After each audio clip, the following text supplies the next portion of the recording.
Praise the Lord. Psalm 5:4. For thou art not a God that hath pleasure in wickedness, neither shall evil dwell with thee.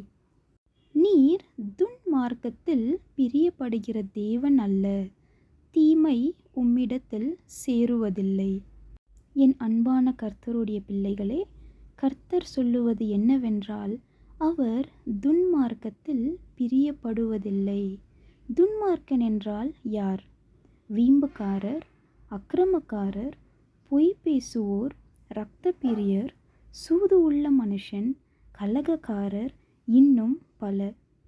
நம் கர்த்தர் நீதியுள்ளவர், நீதியின் மேல் பிரியப்படுகிறவர். அவருடைய முகம் செம்மையானவனை நோக்கி இருக்கிறது என்று வசனம் சொல்லுகிறது. அதனால் அவருக்குரிய பரிசுத்த பாத்திரமாக நாம் ஒவ்வொரு நாளும் மாறக்கடுவோம். ஆமேன்.